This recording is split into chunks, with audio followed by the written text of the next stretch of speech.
I hope you can. Great. So I hope you can see the screen. So like he said, Mr. Nelson has aptly introduced me. I'm Dr. Hilda Nabiswa. I'm a physician and a diabetologist.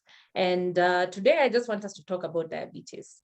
And I'm glad that many of you have joined, saying that you have always wanted to have such a topic. So let's have a collaborative, I mean, it's very interactive. Let's feel free to interject where you can, but it would be good if you can put your questions at the end. You can put them on the chat box, and then I'll go through them at the end in the Q&A.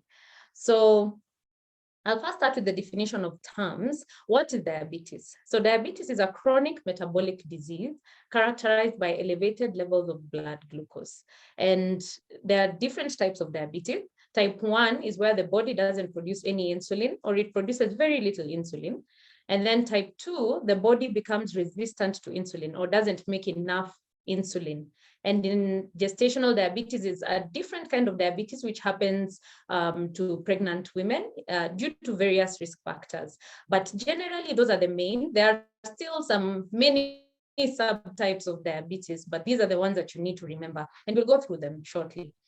The other thing I really want us to know is there's something called pre-diabetes, which is what comes before diabetes comes about. We also call it impaired fasting glucose or impaired glucose tolerance. So the glucose level is high, but not high enough to be considered diabetes, but it's abnormally high. And I'll show you the cutoffs for the sugar in a short time.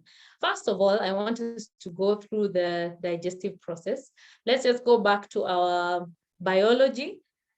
Now, as you can see on the far right on the screen, you have a small meal, whether it's an apple or bread or whatever it is. And all the meals that we take, as long as they have starch or carbohydrates, they end up as glucose in the bloodstream. So what happens is, let me put my pointer on. Yeah, so as you can see, we start from here. So the small meal is taken and glucose enters the bloodstream. This is now the bloodstream, yeah? So from the intestine, glucose enters the bloodstream. Then in a normal person, the pancreas is able to note that there's an elevated amount of glucose in the bloodstream and quickly produces insulin. And now this insulin comes and helps in, usually glucose is stored in the liver through the help of insulin, and is also stored in the cells through the help of insulin. And what insulin does is that it turns a key. It's like a key mechanism where it allows glucose to enter the cell from the bloodstream into the cell.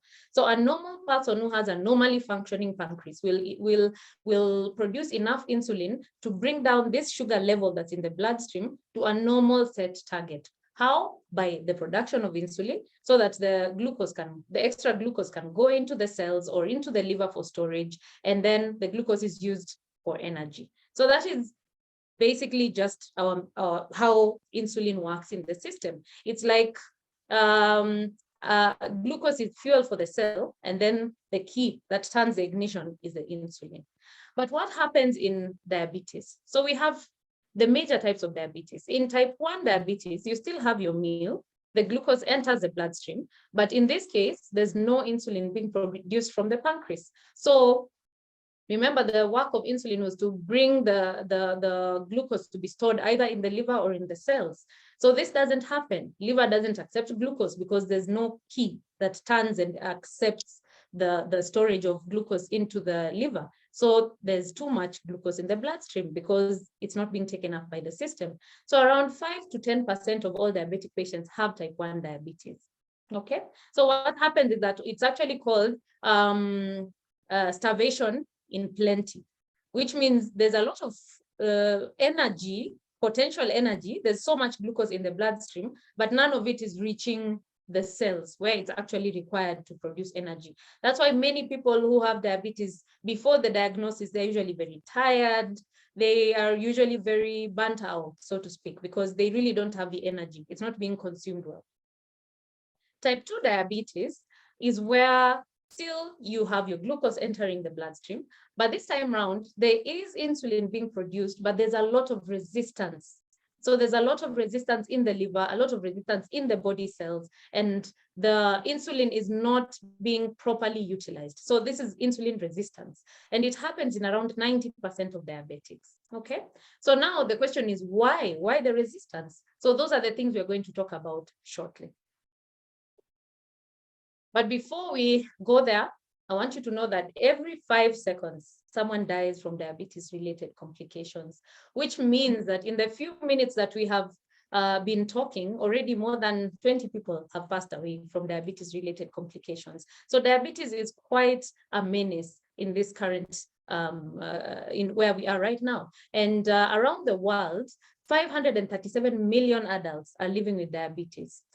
And unfortunately, 4 in 5, around 81% of adults with diabetes live in low and middle income countries like ours.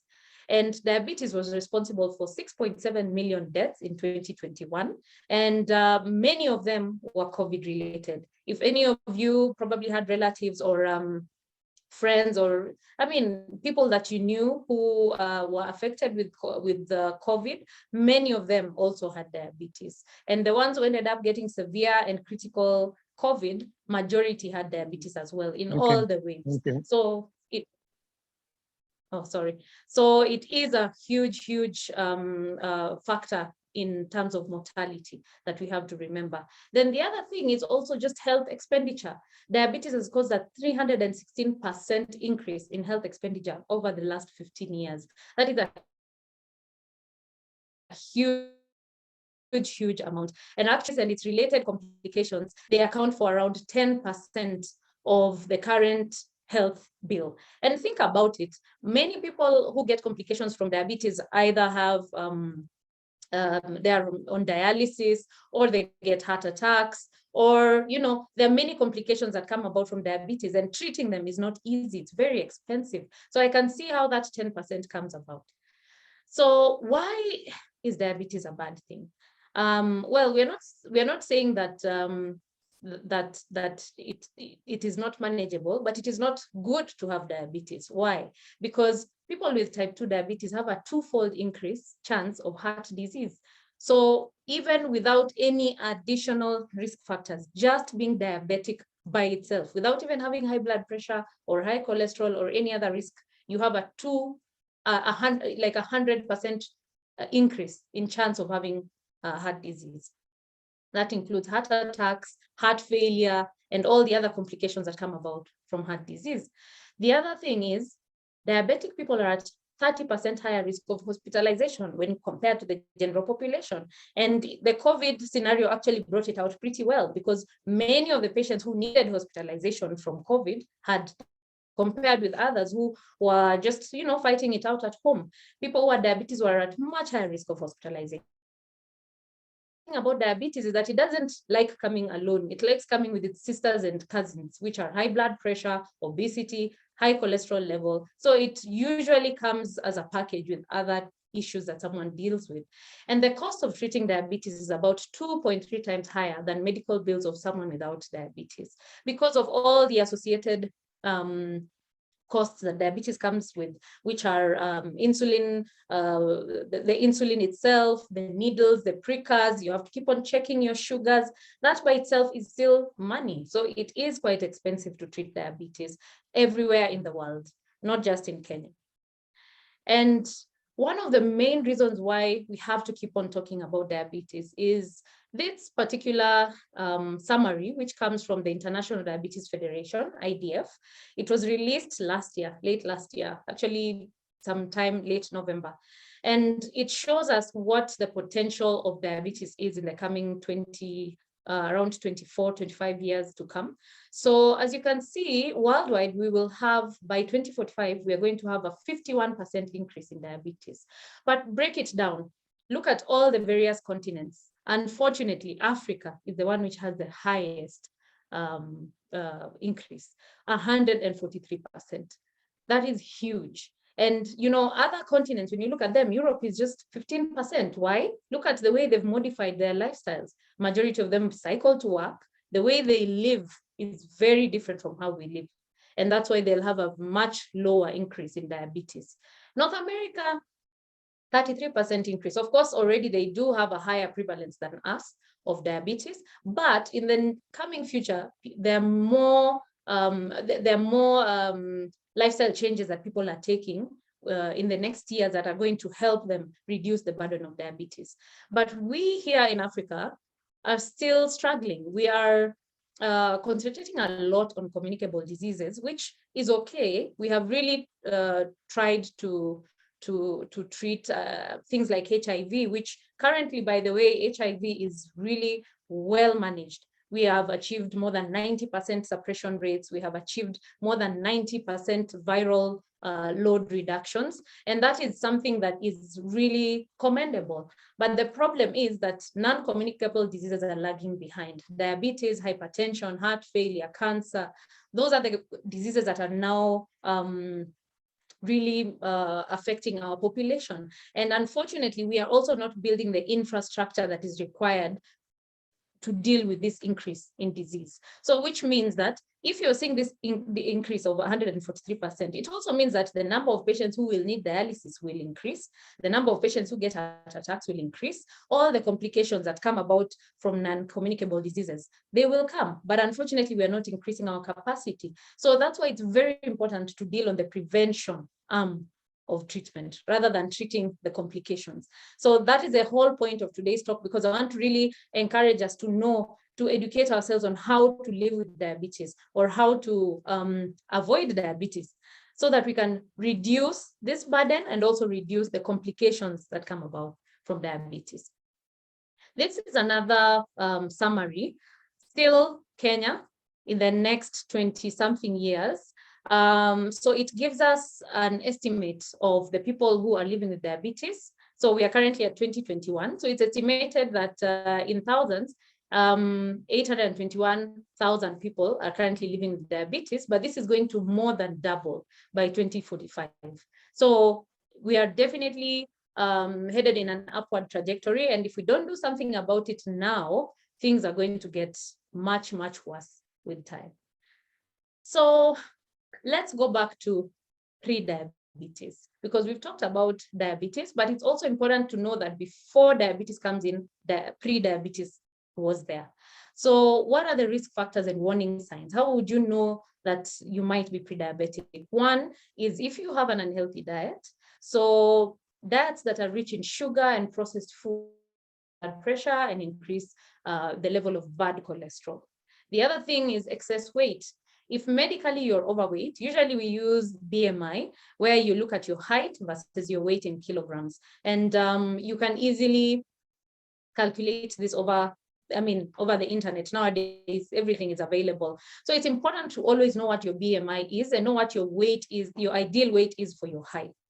Because once your BMI starts going above 25, that means you're actually overweight, but then above 30 is obese, and you're at higher risk of developing pre-diabetes in obesity, especially those who carry too much weight in their abdomen. Increased abdominal circumference has been directly correlated with diabetes. So it's important to always remember that kitambi is not necessarily a mark of wealth or that your wife is feeding you well.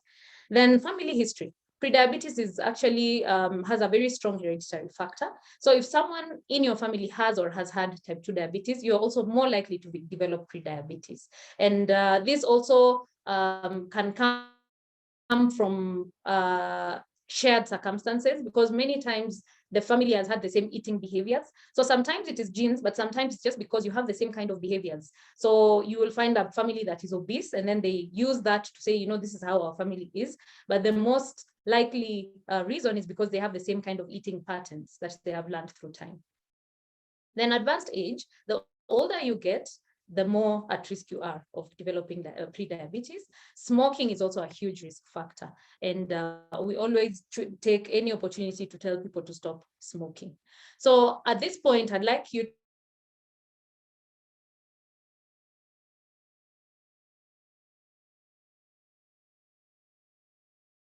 let your own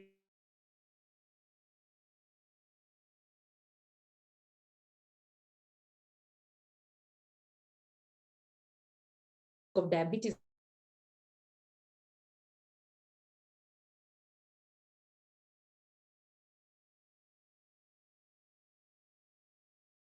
with a pack. Attention, even cancers have been linked to diabetes, polycystic ovarian syndrome in women, heart disease, dementia, non-alcoholic fatty liver disease, insulin resistance, lipid problems, type 2 diabetes. All of them are a metabolic syndrome. So basically the body, just based on the kind of interactions that it has with the environment and the foods that we eat, can change the way the cells work. And once the cells don't work the way they're supposed to work, then the metabolic syndrome creeps in. And this one is a whole topic on its own, but this was just a reminder that these come in a pack. So what are the common symptoms of diabetes? So excessive thirst and dry mouth, frequent and abundant urination, lack of energy, extreme tiredness. Like we said, the glucose is there, but it's poverty in plenty, which means you can't utilize that glucose. Tingling and numbness in the hands and feet, recurrent fungal infections in the skin, and even in the vagina. Many women get itchy infections in the vaginal region. Then slow healing wounds and blurred vision. Those are very, very common symptoms of diabetes. If you're having any of them, kindly do your blood sugar. Now, we will move on to testing for diabetes. So it's important to note that there are some major tests that we do when we're checking for diabetes. One is fasting blood sugar, which is your blood sugar when you've not eaten for at least 8 hours. So usually we do it in the morning when someone has not taken their breakfast. Random blood sugar, which is taken at any time, and mostly 2 hours or 1 hour after a meal. And then glucose tolerance test and HbA1c, which is a lab test.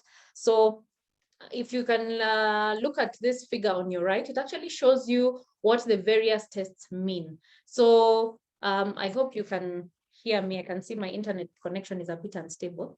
I hope you can hear me well.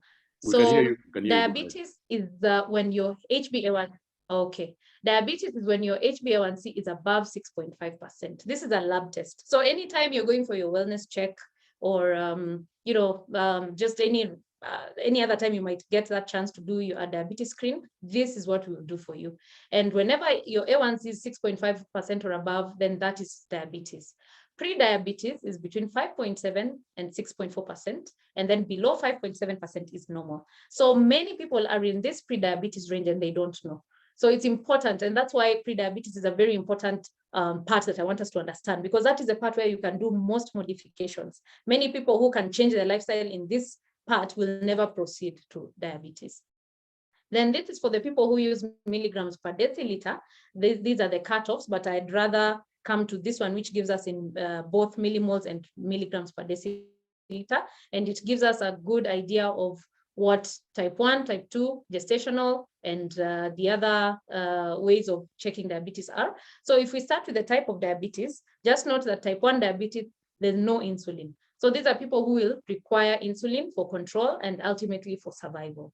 Type 2 diabetes, which is this one here, these are people who have increased resistance to insulin, okay? They may need insulin later for control, and at some point, a few of them may need it for survival, but majority just need it for control. Then gestational diabetes can also go across board. Sometimes they might need insulin, but many times it's just oral medication. And of note that with time, things progress further on. Then that's why this is here, because the longer you have type 2 diabetes, the higher your chance of requiring insulin. Now, how we test for your blood sugar, if it's a fasting blood sugar, we expect it to be less than 5.6. If it's between 5.6 to 6.9, you're in the pre-diabetic range. If it's above 7, you're in the diabetic range. So those are the figures that we use as a cutoff. For a 2-hour postprandial, which is 2 hours after eating, that's a random blood sugar, we expect it to be less than 7.8. If it's 7.8 to 11, you're in the pre-diabetic range. And if it's above 11 and you have symptoms, that's diabetes.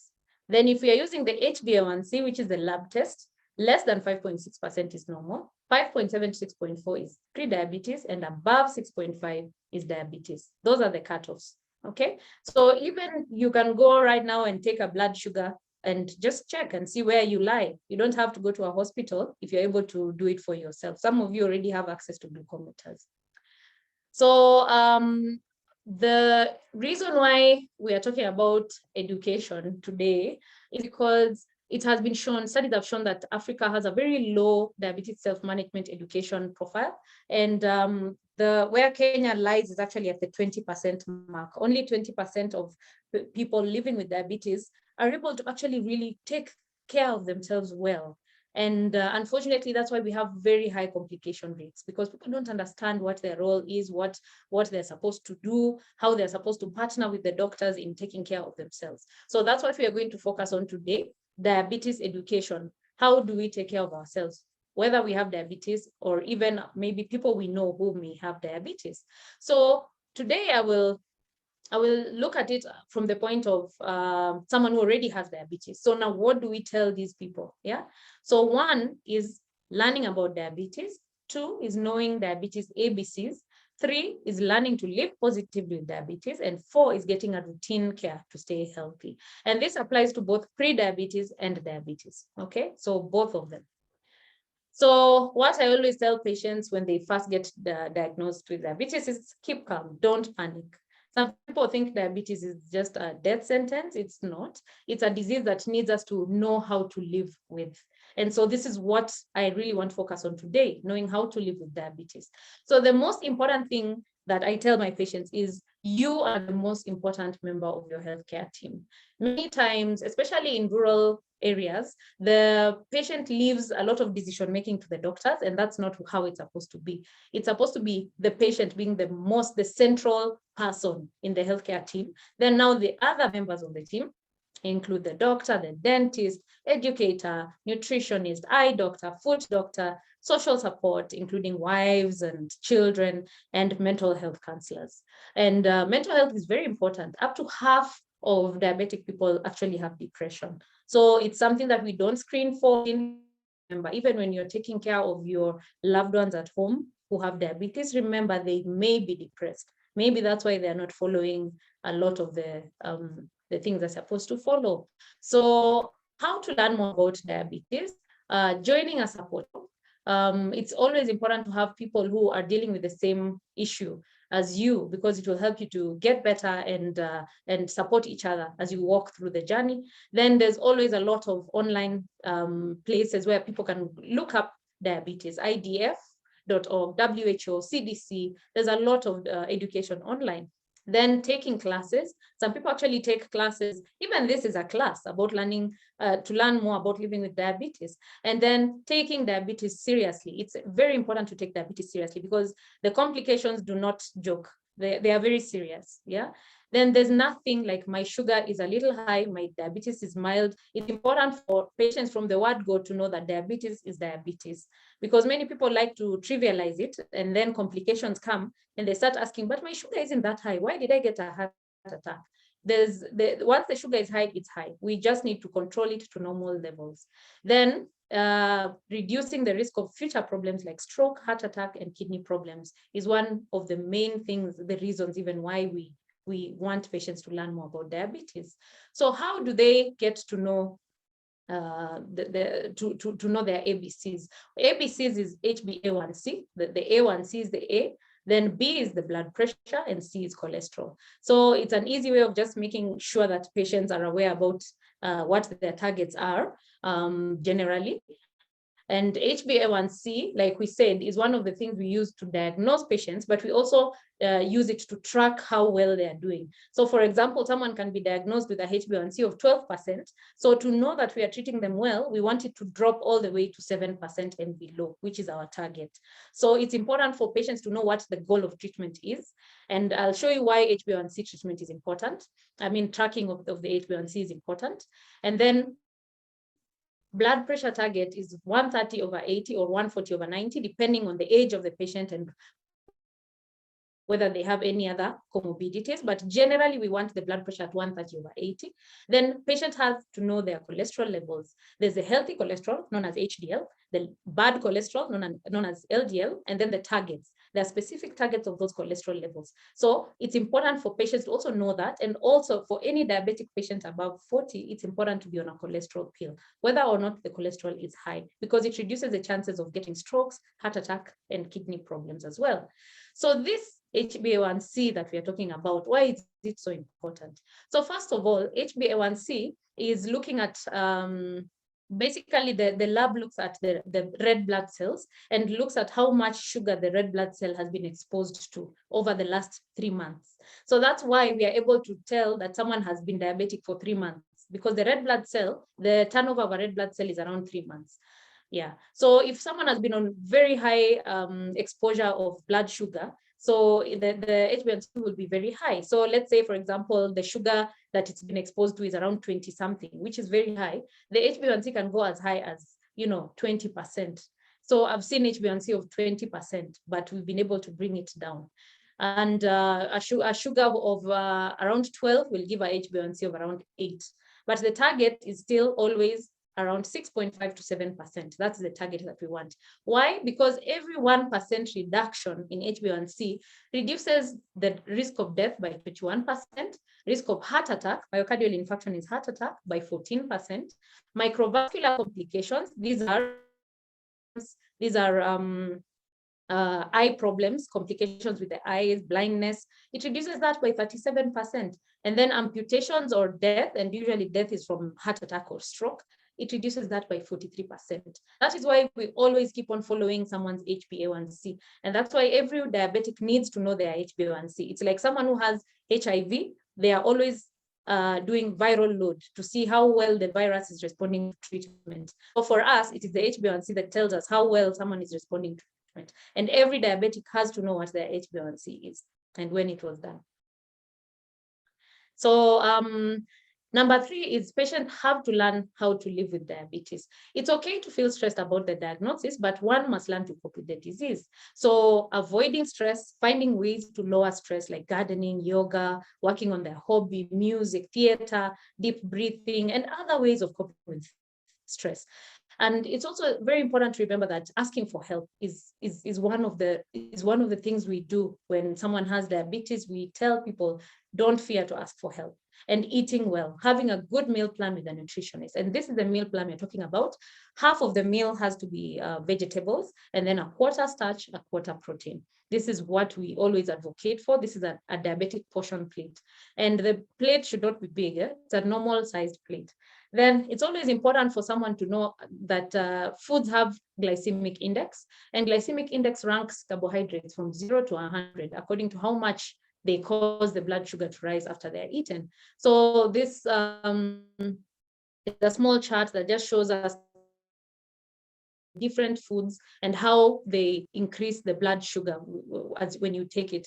So anything that has high glycemic index is anything above 70. And I always tell patients that don't think, some people think all fruits are good, and all fruits will not make your sugar to go high. But look at watermelon. Watermelon has a glycemic index of 70 and above, which means that even one slice can make your blood sugar to rise really fast. So it's very important for patients to know the kind of food choices that they should make. And at the same time, remember that different people react differently to different foods. Some people will eat guache and the sugar will go very high.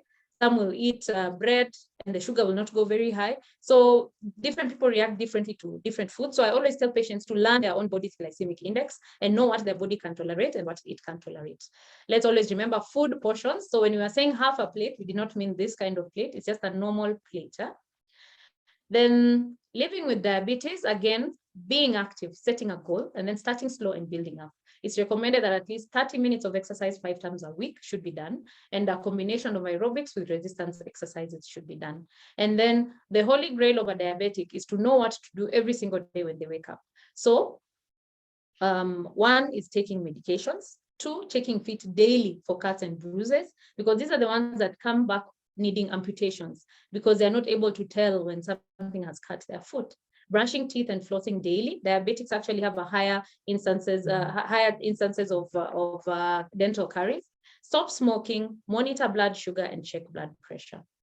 And remember to see the team twice a year to detect and treat problems early. And each visit should have a BP check, foot exam, weight check, self-care plan, and sugar control. And annually, these tests have to be done. So any diabetic should have this set of tests done. Okay, so eye exam, dental exam, cholesterol, urine, and a flu shot, and a foot examination. So I have a YouTube channel where I talk about myths of diabetes. If you want, you can go and just check it out, because there are very many myths that are there regarding diabetes. Diabetes reversal is a thing, and I think it's something that we can have a whole topic for later on. But just know diet and exercise are still important, but surgery can also be part of the diabetes reversal treatment. But someone has to be fully motivated, okay? So just know that there's extra education needed for people who are fasting, especially Ramadan, people who are sick, how to manage their medication, hypoglycemia, which is low blood sugar, exercise, pregnancy, and those undergoing operations. Then common barriers to diabetes education are motivation and attitude.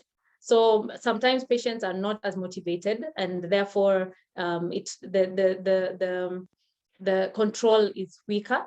Then emotional barriers, and then fear.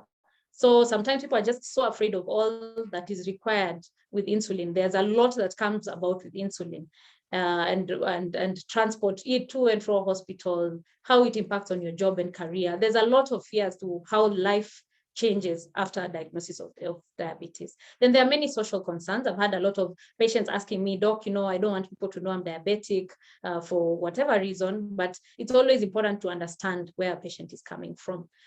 So in summary, I know diabetes has a lot, and we cannot cover everything in one sitting. We can have other sessions, but just remember type 2 diabetes is preventable, and pre-diabetes is often undiagnosed, but it's the earliest marker of diabetes.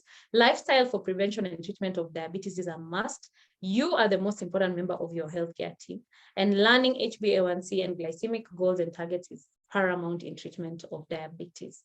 So at that point, I'd like to hand it back to Mr. Nelson or the president to take over from there, and we can do a Q&A. Thank you very much. Thank you very, very much, Dr. Nabiswa. Probably what I would advise is take a piece of pen and paper. Probably those of you who are digital savvy, I would want you to take all the questions at once, and then we'll give you, because the focus is on you and the topic, we will give you all the opportunity to address all of them at once. I've seen some great questions in the chat. However, we tend to miss out very good questions on the chat, and I'd ask Professor Hopkins, Mike, to vocalize your two questions, which were very good. And then Dr. Josephine, it was a simple, straightforward question, but very important. So, and then George Kazungu, I'll also give you an opportunity. Dr. Manu, I saw your hand raised, so you'll go next after Zoom. Jessica, also a great question, and which I just want each one of you to vocalize. So we'll start with Hopkins, and there's a request also, Dr. Nabiswa, for you to share your slides. Please send them to Nelson, who will share in our WhatsApp and emails. So Professor Hopkins, please go first. Thank you very much. I hope you can hear me okay. Thank you very much for the presentation. Excellent, really, really interesting. I learned so much. And the first question, I just came in, and my naive question is, what exactly is diabetes, and how does it form? The speaker did actually tell us a little bit how does it form, and I was furiously looking at the slides, and I know somebody asked whether we could get copies of your slides. They really are full of information, and diabetes is something I know very little about. And my second question, so my first question is, what exactly is diabetes, and how do we recognize it? But I think you actually did cover that. My second question is there a self-test for diabetes? Is there something we can do at home, or do we have to go to a team, get blood tests and all the rest of it? So thank you very much for answering my questions and allowing me to ask them. Thank you very much. Thank you, Doctor, for just hold on. Dr. Ali, just hold on. I want you to take all these questions together. Okay. so that you'll answer them together. Dr. Josephine, please go ahead with your question. Yeah, my question is posted, so I'm going to ask another one because Mike has just, asked for the posters or the slideshow. No, please. I want to. Or the unprocessed, asking, on the unprocessed sugar. I think that is important. As you. All right, so I have one and two. I have one and two. I want to ask one about diet. We've talked about diet. Should have, because you've talked about unprocessed food. And the truth is that many people don't understand the difference between processed and unprocessed food. And with the new lifestyles that we all are living, particularly in the settings of the cities, we really are not careful about what we're eating. But the second is about costs.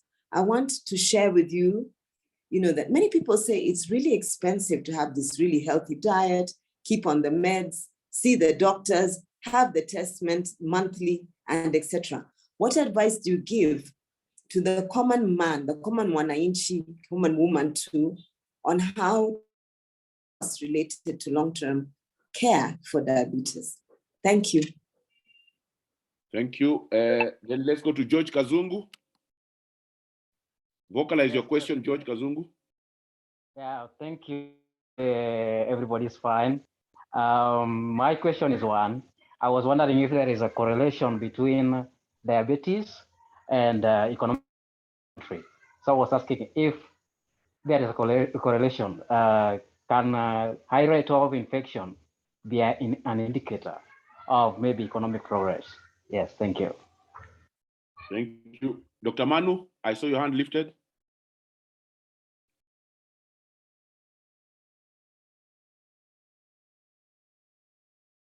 Manubai? Okay. Jessica, about your sleepy issue? I'm just asking about those people who get sleepy or tired immediately after eating, and also after they've taken a sweet drink. To diabetes, what can you tell us about relational to diabetes? And also there are some natural foods that have been known to reverse diabetes symptoms. What do you think about that coming from the medics, like bitter gourd and quite a few others that are used by many people? And there's lots of testimonies out there how it has helped them, especially with type 2 diabetes. That's my question. Mumbua, I think you have a testimony. Thank you, President. I just wanted to say that, yes, diabetes reversal is possible. I myself had gestational diabetes, but from the advice of a nutritionist and a doctor, I was able to just exercise and nothing complicated, just walking, and change my diet, and I reverted to normal blood sugar levels. Thank you. Thank you. For me, I think I would want some clarification on insulin resistance. So it's not a question of the pancreas not producing insulin, but the liver not turning the key required to absorb that insulin. And of course, on prevention, of course, you've talked about the predisposing factors and what we need to do to ensure that they're in line. But we've seen developments lately. We've seen a vaccine for most viral infections. And possibly, are we looking at something for prophylaxis against diabetes? Thank you.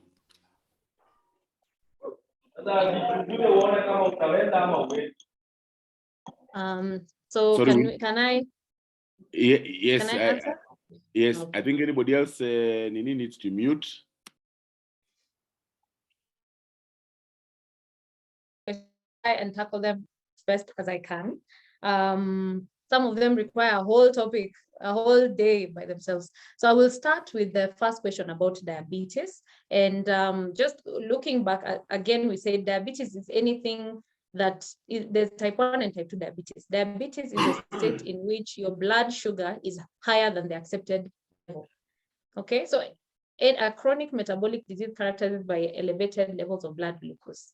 So that's it. Whenever you have blood glucose levels that are higher than normal, that is diabetes. And we talked about the cutoffs. So there's pre-diabetes cutoffs and then there's diabetes cutoffs. So once your sugar is that high, sit down, type 1 diabetes. But I think that is a fasting of, that is diabetes.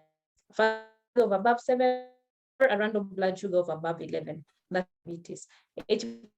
HbA1c of above 6.5%. That's how we diagnose diabetes. But how it comes about is either through lack of insulin, which is type 1 diabetes, or resistance to insulin, which is type 2 diabetes. And we talked about how insulin is the one which helps glucose enter cells and enter the liver. Without insulin, glucose cannot enter the cells. And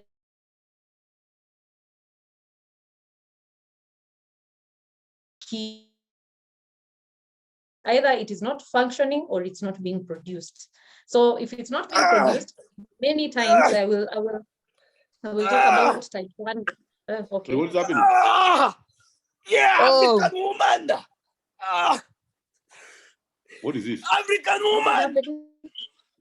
What is this? Okay, I think that one was a small break to help our sugars go up. So type 1 diabetes is where there's oh yeah, Negro. What is happening? How can we remove this person? African Negro. Hey, what? I think you can just mute them. If you have the host can just mute them. But we want to remove them. So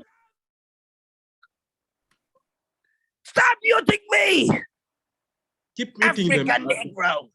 If you are the host, just highlight against his name and then you can remove. Go to participant, highlight his name, then you can remove. Okay, I've removed him. okay. So we've talked about type 1 diabetes being lack of insulin. And usually the reason why insulin is not produced, many times this happens in younger people. It's usually sometimes viral infections that go and affect the pancreas at an early age. And that's why I will tie this with the vaccine question, because type 1 diabetes is the one which can get a vaccine, because mostly it is an autoimmune disease. So there's some been formed and goes and attacks the pancreas so that the pancreas stops to produce insulin. And a vaccine can be used to target those bodies so that they stop targeting the pancreas. About insulin resistance, the only vaccine is ensuring that you reduce weight, because weight is the number one reason why insulin does not work. When you have increased fat cells in the system, the fat cells, the insulin are able to perform properly.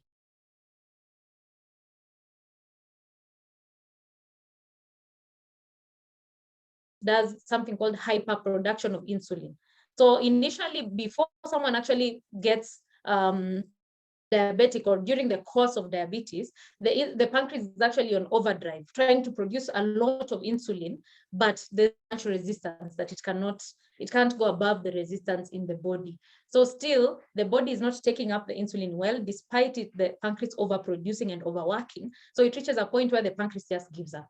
So now type 2 diabetes cannot be handled by a vaccine. Type 2 diabetes is handled by lifestyle changes. Okay, so weight loss.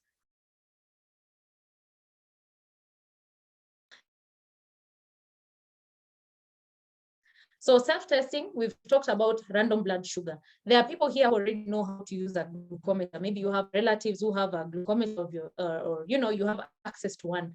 Very simple. Get a blood sugar testing early in the morning before breakfast and see what the level will be. Actually, my own cousin diagnosed herself with diabetes the other day. She took care of my grandfather, and she's still taking care of my grandfather. And what happened was she decided to do a random blood sugar, fasting blood sugar, and it was high. And that's how we knew she had diabetes. So it's possible to diagnose yourself. You don't have to go to a fancy hospital. As long as you're able to get a blood sugar reading, whether it's in your home or at a chemist nearby, it doesn't matter where. But as long as you can get that random or fasting blood sugar, it can be a great that you have them right now. I'll give you and see where you lie. Then there were the questions regarding diet. So unprocessed foods. So we talked about glycemic index. So let me just quickly dash there because it's something important to note. Glycemic index is how fast your body is able to convert that apple into sugar in your bloodstream, or how fast it can convert whatever food. So many of the processed foods that we take have a very high glycemic index. They make your sugar go very high very quickly. So that includes things like wheat, cornflakes, bread, because those are things which have already been processed. The grain is not a whole grain. And that's why we always tell people when you're taking a diet, especially diabetic people, they're told, get the flour that has just been milled directly from the miller, the ile unga yenye imesiagwa, to use Swahili words. So that one is because it is a whole grain product. It has not been processed. Literally, it has just been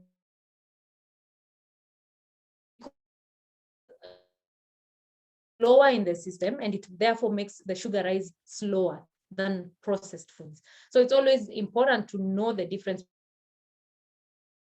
or do whole grain. So you see, for example, someone who took white bread gets a glycemic index of 100, yet someone who took whole wheat bread 71, and that reduction is the amount of processed, the processed nature of the food. Okay. Then the other unprocessed foods are just basically what your grandmother would have eaten 100 years ago. That's what we're talking about. So nothing coming from the factory. Then diet, that was a good question from Dr. Ojiambo. Expenses that a diabetic patient goes through. So first of all, remember, these are people who have to have regular doctor checks, regular trips to the hospital. They have to buy strips because they have to keep on checking their blood sugar level, depending on whether they're on insulin or not. Sometimes they check blood sugar levels even 4 times a day. And insulin strips are not cheap. A packet of 50 can come for around 2,000 shillings. So a packet of 50, if you're checking your sugar 4 times a day, that's only 10 days. So in our they have enough strips, they have enough insulin, they are able to eat well. So all those changes are what we're talking about as the expenses. The good thing about Kenya is that our diet is not that expensive. Someone can eat a healthy diet cheaply, which means half of your plate can be vegetables at a very cheap rate, because sukuma wiki or spinach is not that expensive, and the other foods are also not that expensive. So we try and tell people to just get food from the source as much as possible. The other expenses also depend on where you go for treatment. So there's some places where, for example, in Mission Hospital, insulin is only 500 shillings for a whole vial, as compared to when you go to a private hospital where you'll pay even 10 times of that price. So it's always important to know the patient who is in front of us, and we advise them accordingly, depending on their pocket. Then there's a question here about correlation between diabetes and economic progress. Development like ourselves,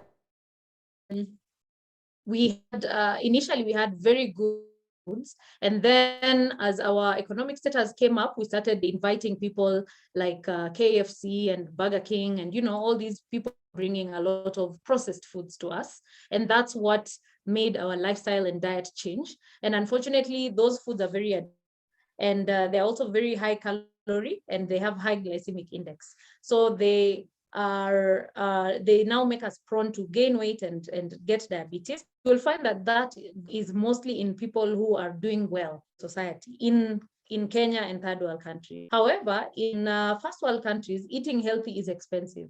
So for us, organic food, my grandmother eats organic food every day, and it's very cheap. But in the US, eating organic food is very expensive. So I don't think there's a direct correlation between diabetes and economic progress. I think it is about the level of awareness. So that's what we are trying to improve and tell people, you know, be aware of the kinds that you're eating. Be aware that even nduma and ngwashe are carbohydrates. Some people think that as long as you eat nduma and ngwashe, you're good, but the amount of nduma can be so high that that's why you have so much diabetes. And quote unquote, look at central Kenya, people eat a lot of starchy foods. You will eat njahe and rice. Njahe has a lot of starch, rice has a lot of starch. So eating a lot of starchy food, even if they are quote unquote healthy, can still predispose to diabetes. That's why we look at the diabetic plate as half a plate of vegetables, quarter of starch and quarter of protein. So that is what everyone needs to just remember. Then feeling tired or sleepy after eating, most likely that is someone who has hyperinsulinemia, which means that they're probably overproducing insulin after a meal. And what insulin does, remember, is that it brings the blood sugar down, and that can make the blood sugar to go low. Once the blood sugar goes low, then someone feels sleepy or tired. So it's important for them to check their blood sugar after eating. And that could still also be a sign of insulin resistance, because the first stage of the pancreas trying to overcome resistance is by overproducing insulin when someone eats. So this is someone who needs to go and check for pre-diabetes or diabetes, and check whether they are getting insulin resistance from their lifestyle. So it's important for them to get checked for sure. Then there was the question about insulin resistance, which we have talked about. We've said that fat cells make your insulin not work the way it should. So it doesn't turn the key. The key blocks while it's trying to switch the fuel. So what happens is that it's important to reduce fat if you want to reduce insulin resistance. That's why we tell people to exercise and diet. Reducing fat cells in the body reduces the amount of resistance in the body. Then there was also another question about the supplements. So remember, supplements, nothing against supplements. However, I think it's important for people to know that diabetes, it's a capital is out there to make money. And there's some things the truth is, if I saw an obese person asking me whether they should take supplements, the thing that will help them, number one, is lifestyle changes over and above any supplement. They have to do exercise, they have to change their diet. There's no shortcut to that. Supplements can help for some people, depending on what kind of supplements they are.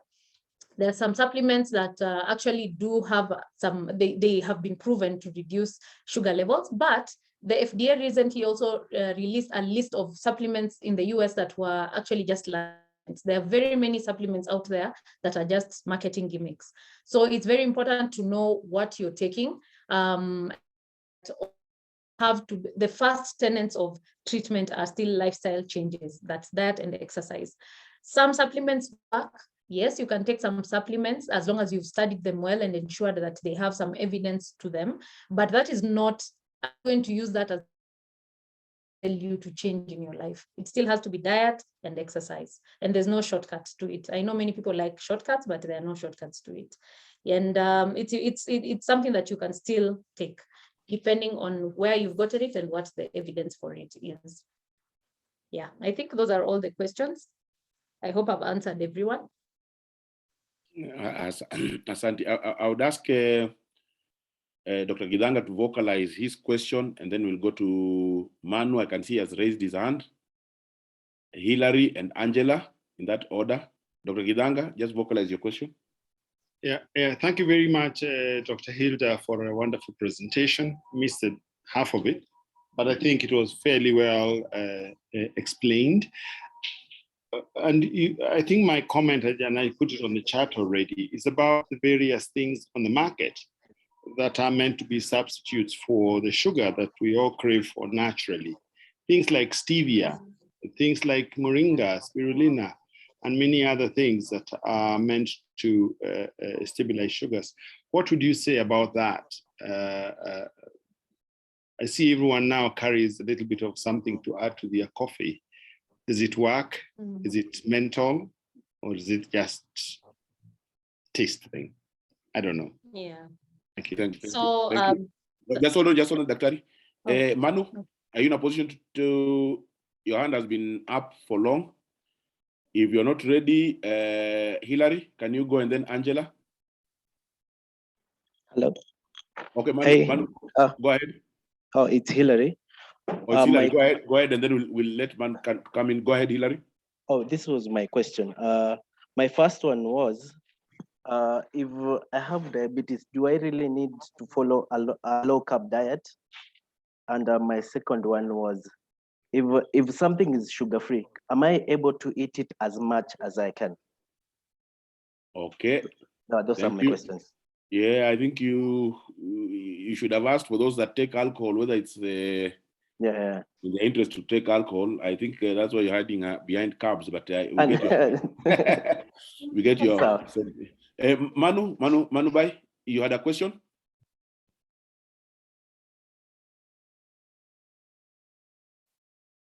Manu, do you have a question? You can unmute. Okay, sorry. Unmute. I'm unmute now.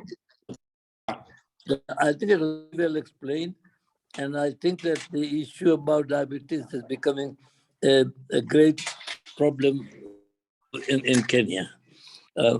I think our probably incoming president, Lady Justice, she mentioned that 30% of people dead due to diabetes, cancer, etc.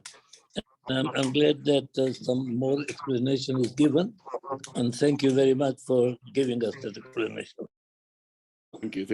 Thank you, Manu. Angela, I've gotten your request, Jessica. I'll act on it. Angela, do you still want to raise your question, or we give back? Please. Go ahead. I'm here. Thank you, President. And thank you, Dr. Hilda. I personally have learned so much, because sometimes we think this information is available everywhere, like we know it, until a specialist talks about it and you're like, oh. So my question is about the correlation of diabetes and the black neck, like the decaying of the neck. It's all over the internet. So is it a myth or a fact? Also, to prove that, if you have done several tests over the years, and also if the neck appeared when you were younger, so where does the black neck and the dark neck and the diabetes? Please clarify for all of us, for so many of us. Thank you. Dr. The floor is yours, Hilda. Okay, thank you so much. Thank you all for all the good comments and the questions. So I will start with the question regarding alcohol or sugar-free foods, what exactly they are, and then we'll go to the sweeteners. So remember, alcohol, especially beer is made with barley, and barley is sugar. Whether or not you're tasting it as sweet, it doesn't mean that it's not sugar. So starch is starch. And all the starch that is in alcohol is actually what we call empty calories, because it's not necessarily giving you food, but you're still ingesting a lot of sugars. And that's why you get people getting beer bellies. We keep on laughing at beer bellies and people who gain weight because they take a lot of alcohol. It makes you gain weight. So because of that, that's why we tell people to reduce the amount of alcohol that they take, because of those sugars that are in the alcohol. Whether or not you're tasting them, it doesn't mean that there's no sugar. So our limit for a man is 2 drinks in a day, 2 units, and a woman is 1 unit in a day. Okay, and it doesn't mean that at the end of the week you say, Dr. Hilda said 1 a day, so I need 7. No, so it's not cumulative, it's for the day. You can take 1 if you're a woman or 2 if you're a man, and that's it. Above that is just empty calories, and usually we say avoid beers as much as possible, because beer has a lot of starch.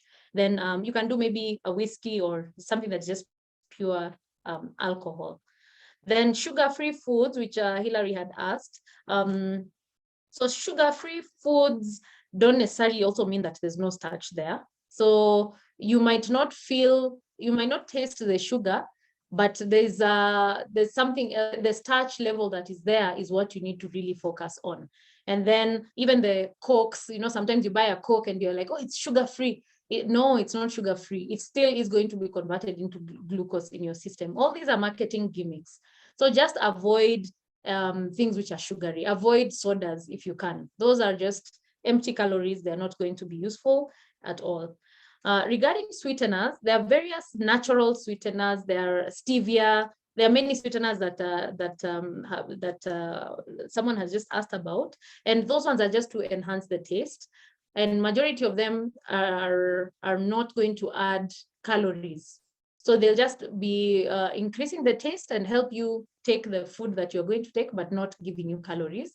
And you have to be careful to know which ones are approved. Some of them are not approved. So it's good to know which ones are approved so that you can go for them. I know a lot of people do stevia. Stevia is approved, but the one that is approved like by ADA is one called saccharin, and another one is called neotame.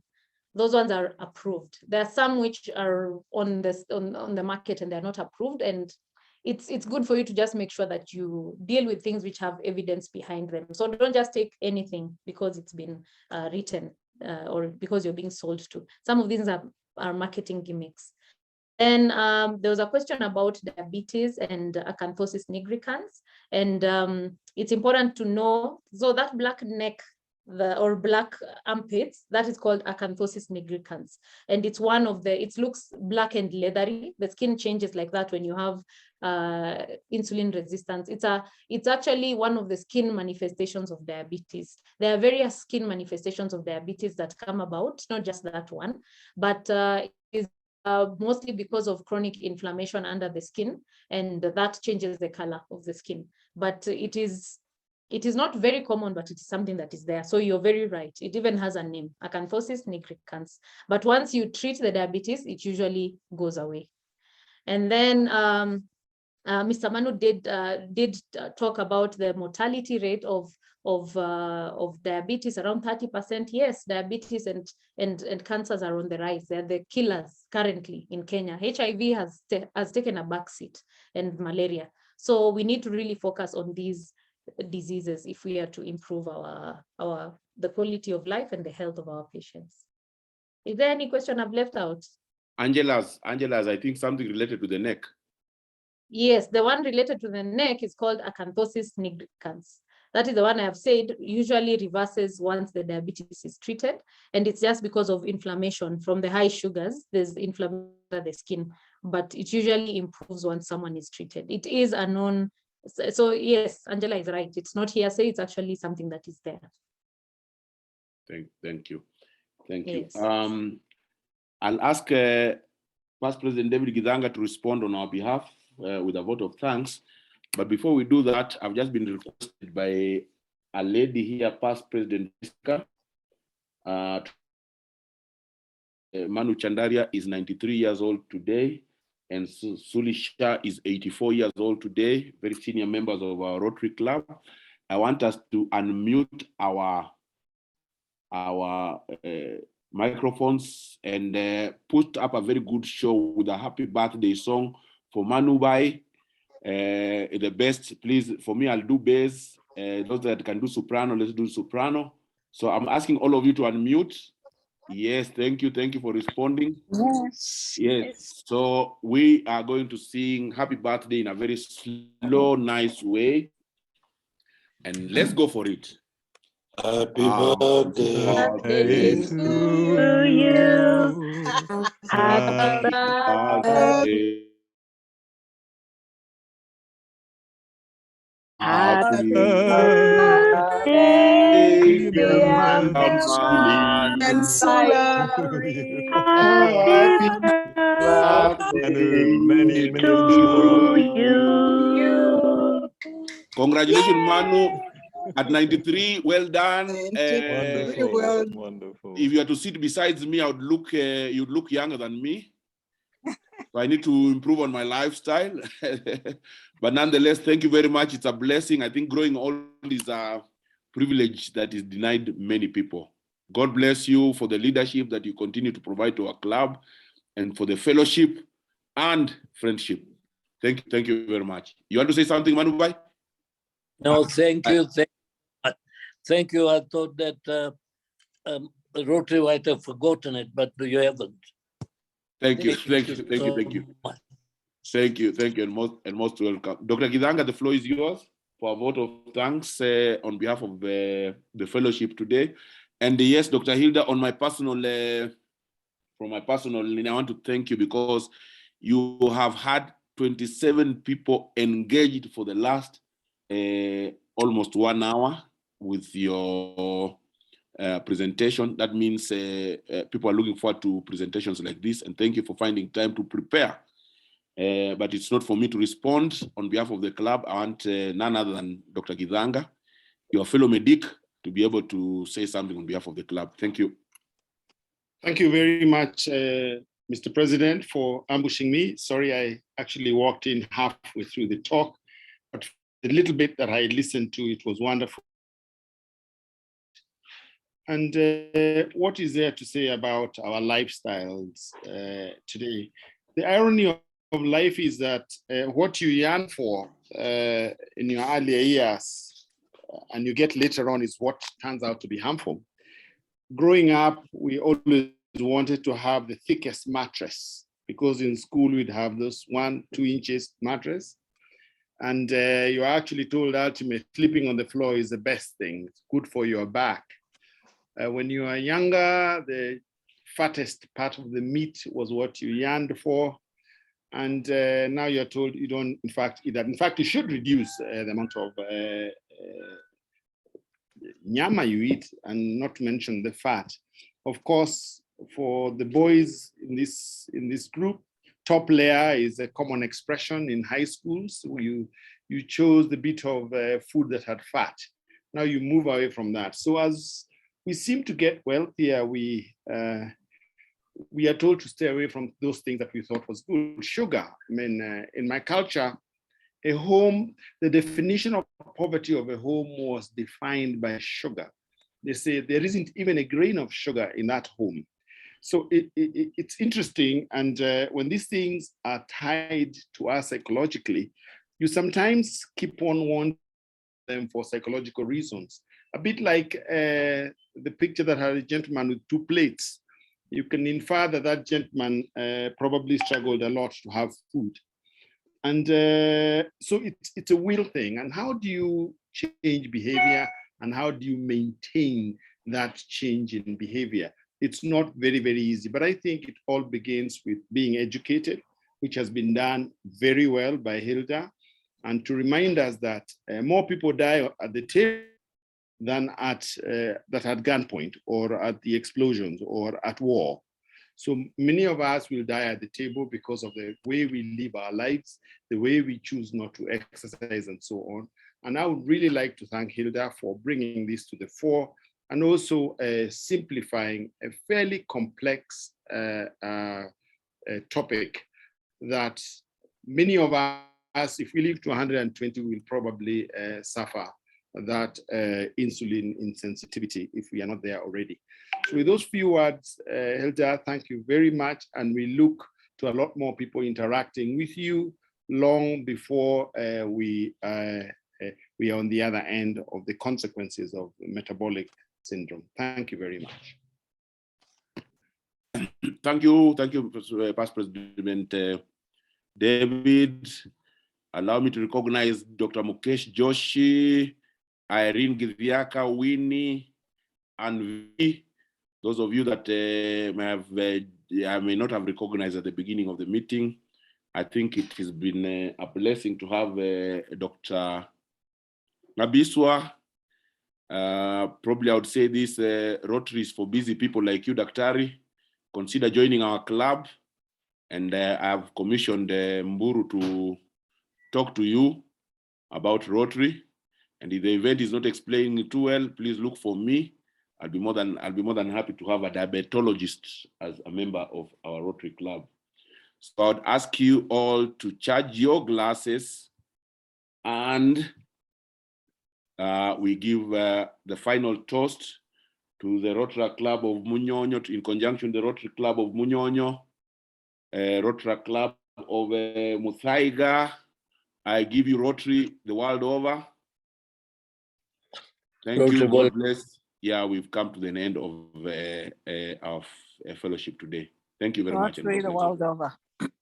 Thank you. Margareta, you are at the meeting. I didn't see you. Just Mr. heard your voice President, now. Yes. Mr. President, just a quick one. I have shared the presentation on the Yes. WhatsApp group, Yes. and Dr. Nabiswa's contact is on the last slide. So feel free to interact. You're generous, and I'll take the opportunity. Thank you. Thank you very much. And also thank you, Nelson, for reminding me today is Women International Day. That's right. Asante. Next week on Tuesday. Next week on Tuesday. Next week on Tuesday. Yes. Next week on Tuesday. Asante. I think Dr. Man was trying to tease us. He keeps showing his picture and it disappears.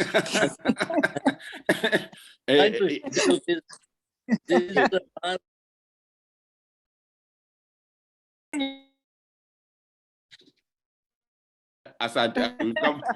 We've come to the end of our fellowship. Manu, okay. Okay. Very quickly, let me say we'll have a physical fellowship next Thursday in the evening, a Koroga, in honor of our departed friend and mentor, Dasilote. And we'll be sharing the details soon on our platform. Thank you very much. God bless you. Yes, Prof, we'll expect you to come from Malindi again for a physical fellowship.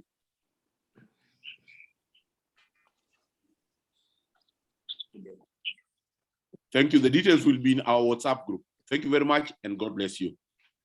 Thank you, Mr. President.